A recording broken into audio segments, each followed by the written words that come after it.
بات کریں گے سابق پروسیکیوٹر نیب شاخاور صاحب. آپ سابق جج بھی رہے ہیں لاہور ہائی کورٹ کے. شاخاور صاحب بہت شکریہ. بطور جج بطور پروسیکیوٹر آپ کا بہت ایک وسیع تجربہ ہے. یہ جو ظاہر اب سوالات تو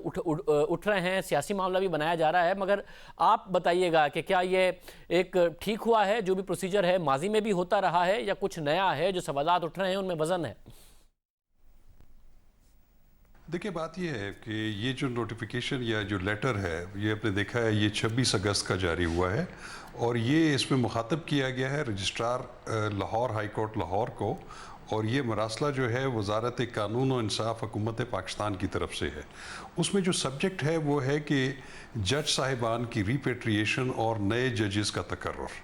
تو اس میں یہ جو انسداد دہشت گردی کے فاضل جج ہیں, انسداد منشیات کے فاضل جج ہیں, ان کے علاوہ جو 2 اکاؤنٹیبلٹی کے جج صاحبان ہیں ان کی بھی ریپیٹریشن کی بھی درخواست کی گئی ہے. تو اس میں دیکھنا یہ ہے کہ چونکہ یہ چاہے وہ اکاؤنٹیبلٹی کورٹ کے ججز ہوں یا وہ انسداد منشیات کے جج ہوں, یہ فیڈرل کورٹس ہیں, اور فیڈرل کورٹس کے پاس چونکہ ججز نہیں ہوتے تو ان کی تقرری جس بھی صوبے میں کرنی ہو تو اس متعلقہ ہائی کورٹ کے چیف جسٹس کی مشاورت سے ایسی تقرری کی جاتی ہے, اور ہائی کورٹ اپنے سیشن جج لیول کے افسران جو ہیں جوڈیشل افسران ان کی خدمات سپرد کر دیتے ہیں وفاقی حکومت وزارت قانون کو. اب اس کا طریقہ یہ ہے کہ اگر وفاقی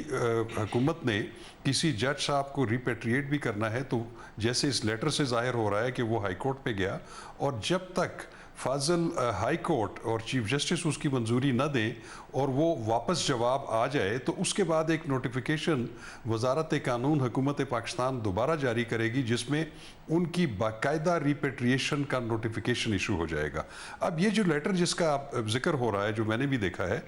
یہ جیسا کہ رانا ثناء اللہ کے کیس میں فاضل جج صاحب نے ان کی ضمانت کی درخواست کی سماعت کر رہے تھے اور اس پہ انہوں نے پروسیکیوٹر کو 1 گھنٹے کا وقفہ دیا تھا, اس کے دوران فاضل جج صاحب باہر آتے ہیں کورٹ میں اور وہ کہتے ہیں کہ مجھے واٹس ایپ کے ذریعے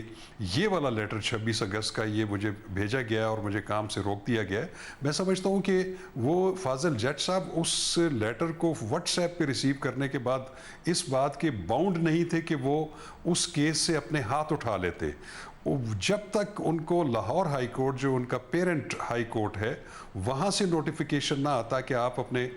فرائض جو ہیں وہ انجام دہی چھوڑ دیں اور واپس رپورٹ کریں. تو اس سے پہلے میں سمجھتا ہوں کہ ان کو جو سماعت وہ کر چکے تھے یا جب تک ان کو فائنل ہائی کورٹ سے نوٹیفیکیشن نہ آتا تو وہ باؤنڈ نہیں تھے کہ وہ اپنے کیسز سے جو ہے وہ دستبردار ہو جاتے. تو ویسے بھی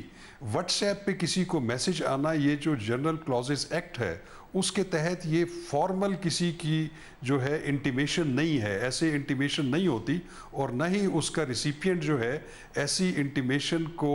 قبول کرنے کا جو ہے وہ پابند ہوتا.